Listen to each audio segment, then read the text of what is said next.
Hello guys, welcome to my channel where stories filled with revenge, moral lessons, and love are told. If you're new here, grab a seat, get comfortable, and let's dive right into today's story. And don't forget, if you enjoy it, like this video, share it with your friends, and subscribe so you never miss another tale. My name was once whispered with warmth in my family. Now it was spoken with irritation, as though I was an inconvenience. My name is Marlene Hartwell, and for 62 years, I had lived for other people. I was the mother who worked 2 jobs so her son could get a degree without touching a single loan. I was the mother who skipped vacations so she could help pay for his wedding when he fell in love with a woman named Brianna. I was the woman who used her savings to help them make a down payment on a house because I didn't want my grandkids to grow up in cramped apartments like I did. I thought my sacrifices were the glue holding us together. Turns out, I was just the bank no one wanted to thank. Brianna had a way of speaking that always made me feel like I owed her something. She was elegant, polished, and charming when she wanted to be, but with me, she rarely wanted to be. My son Ethan was smitten with her, blinded in a way only a man in love can be. She knew it, and she used it. Over the years, little requests turned into large demands. Can you cover the kids' school fees? We're a bit short on the mortgage this month. Oh, and could you buy groceries for the week? We're slammed. I never said no. Not once. So when Brianna called me into the living room that afternoon, I thought it was another one of those requests. She was sitting on the white leather couch they had bought last Christmas, scrolling through her phone with a smile so wide it looked glued on. Ethan sat beside her, looking uneasy. Marlene, she began in that falsely sweet tone, we've decided to take the kids on a cruise this summer. Not just any cruise, a luxury, 20-day, all-inclusive trip. The total cost is about $50,000. We thought you'd want to help us make this memory for the kids. I remember blinking, thinking I had misheard her. $50,000. That was nearly half of what I had left in my retirement account. Brianna, I said carefully, I can't give you that. That's a lot of money, and I need to make sure I can take care of myself, too. Her smile froze. She glanced at Ethan, who stared down at his hands. You've always helped us, she said, voice dripping with disbelief. Why not now? Do you even care about these kids having experiences? Something in me snapped, not loudly, but quietly, like the soft break of a twig. I've cared my entire life, I said. But I've also cared about making sure I can live without burdening anyone. I'm sorry, but the answer is no. The silence that followed was thick. Then, without warning, Brianna stood, crossed the room, and slapped me across the face so hard my glasses flew off. My cheek burned instantly. She didn't just stop there, she shouted, her voice sharp and echoing, you selfish old woman. After everything we've done for you, you can't even do this for us? I staggered back, stunned, my mind struggling to process what had just happened. Ethan stood up finally, but instead of defending me, he mumbled, maybe you should just go, Mom. This is too much drama. Go? From the home I had helped them buy? I stared at him, searching his face for any trace of the boy I had raised, the one who used to hug me tight when he got scared during storms. The one I worked extra hours for so he could go on school trips. But all I saw was a man who had chosen his wife's entitlement over his mother's dignity. They didn't just want me gone, they wanted me gone immediately. Brianna smirked as she handed me a small overnight bag she had already packed. We'll send your things to you later, she said. My heart pounded as I realized I had nowhere to go. No plan. No backup. Just the lingering sting on my cheek and the crushing knowledge that the people I loved most had cast me out like I was disposable. The air outside was heavy, the kind of sticky summer heat that clings to your skin. I stood on the sidewalk in front of their house, my knees weak. Neighbors peeked through curtains, pretending not to stare. I walked away, each step feeling heavier than the last. My phone buzzed, it was a message from Brianna. I almost didn't open it, but curiosity got the better of me. The text read, "Don't come back until you're ready to be useful again." That night, I found myself sitting on a bench at the bus station, my small bag at my feet, my entire world flipped upside down. The lights flickered overhead, casting long shadows. I thought about calling my sister, but we hadn't spoken in years, not since Brianna convinced Ethan I shouldn't be around extended family because they distracted me from helping them. I thought about friends, but most had drifted away over the years as my life revolved around Ethan's needs. I didn't cry. Not then. The tears would come later, but at that moment, I was numb. I didn't know where I was headed, only that I was no longer welcome in the life I had built with my own 2 hands. My body felt hollow, like I had been scooped out from the inside, leaving just enough shell to walk but not enough to feel human. The bus station smelled faintly of coffee and exhaust fumes. A young couple sat across from me, whispering and laughing, their fingers entwined. Watching them made me ache, not for romance, but for the simple security of knowing someone truly had your back. I had no one now. No anchor. And yet, somewhere deep inside, a tiny ember refused to go out. I told myself that if I could survive this night, this one unbearable night, then maybe I could survive the rest. But I didn't yet know that surviving was just the beginning. That somewhere out there, life was about to hand me an unexpected lifeline. That the woman who had been thrown out as useless would soon stand taller than the ones who had slammed the door in her face. The first few nights after being thrown out were a blur of bus rides, uncomfortable benches, and the metallic taste of fear. I tried to keep moving because sitting still made the reality sink in deeper, and I wasn't ready to drown in it just yet. I had a little over $1,000 in my checking account and whatever was left in my retirement fund, but I wasn't about to touch that unless it was life or death. On the 4th morning, I found myself in the small coastal town of Fairhaven, drawn there mostly by the thought of breathing in something cleaner than exhaust fumes. The ocean air was crisp, carrying with it the sound of gulls and the faint hum of a busy port. I sat on a bench overlooking the marina, watching the gentle rocking of yachts and fishing boats. That's when I heard a voice I hadn't heard in over 40 years. "Marlene Hartwell?" I turned, my eyes locking onto a man whose presence made the years between us vanish. His hair was more silver than black now, and his face was carved with lines, but those eyes steady, kind, and the color of storm-tossed seas were unmistakable. "Michael Turner?" I said, my voice catching somewhere between disbelief and relief. We'd been high school sweethearts once, torn apart by the chaos of life, him chasing a maritime career, me staying behind to care for my sick mother. Seeing him now felt like someone had cracked open a door I thought was sealed forever. "What on earth are you doing here?" he asked, his smile warm but tinged with concern. The truth spilled out faster than I expected. I told him about Ethan, about Brianna, about the slap, the eviction, and the bus rides. I left out some of the more humiliating details, but I could tell he understood more than I said. He didn't interrupt, didn't pity me, just listened, which was something I hadn't experienced in years. When I finished, he rubbed his jaw thoughtfully. "You know," he began, "I'm part owner of a cruise line now.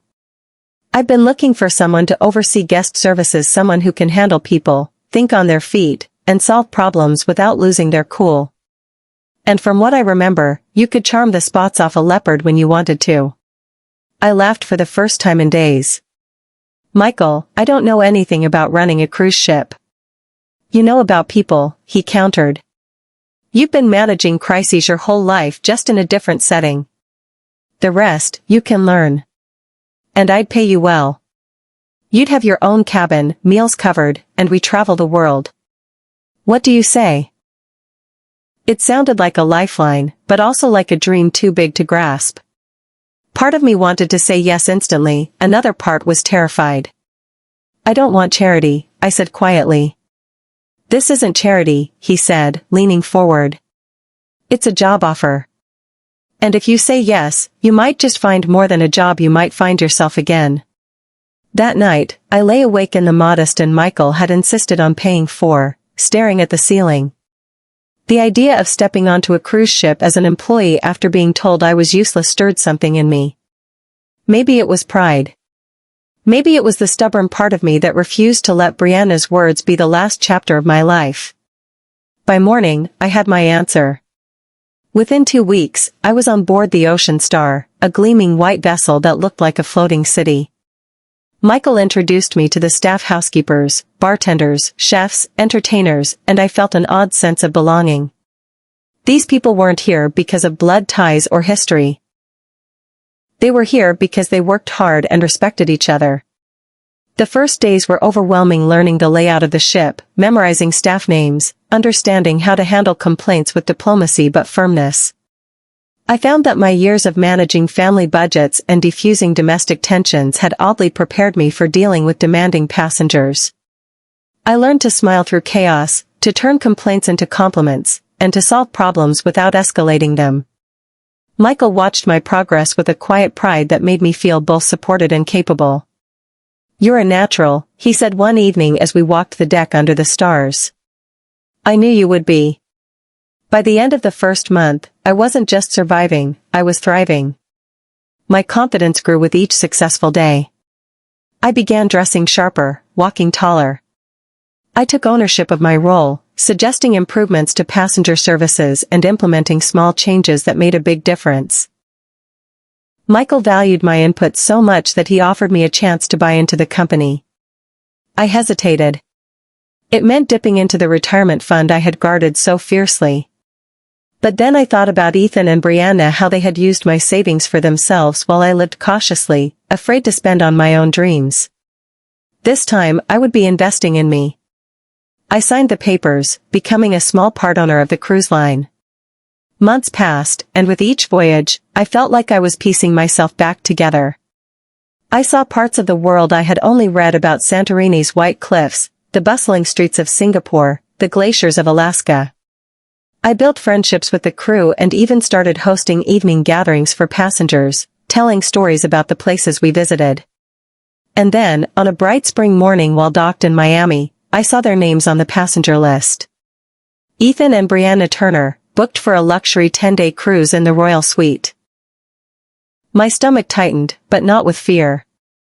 No, this was something else. This was the calm before a storm I now knew how to command. They had no idea who would be waiting for them on board. The day Ethan and Brianna stepped onto the Ocean Star was one I'll never forget. The Miami sun shimmered on the water, casting golden reflections against the ship's sleek white hull.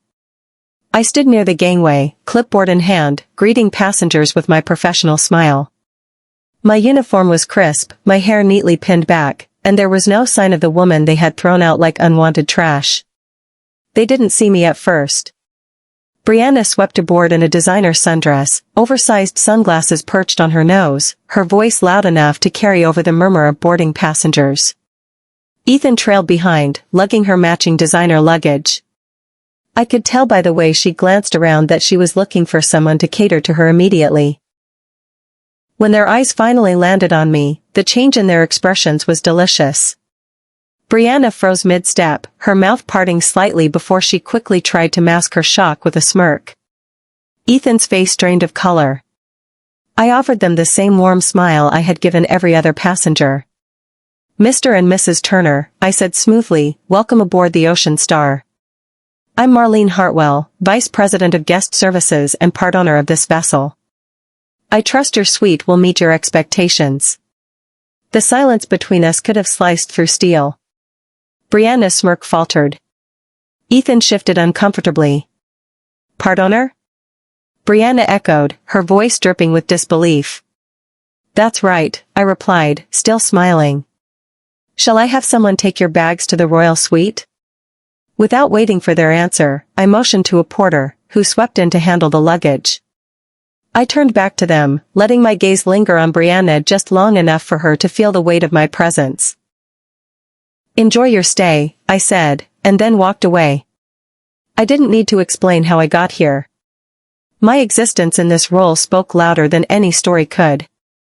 Over the next few days, I saw them often.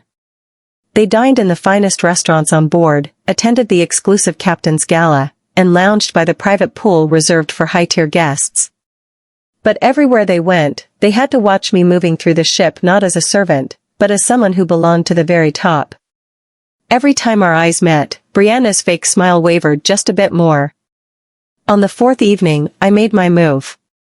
The captain's dinner was in full swing, the grand dining hall glittering with chandeliers and alive with the hum of conversation.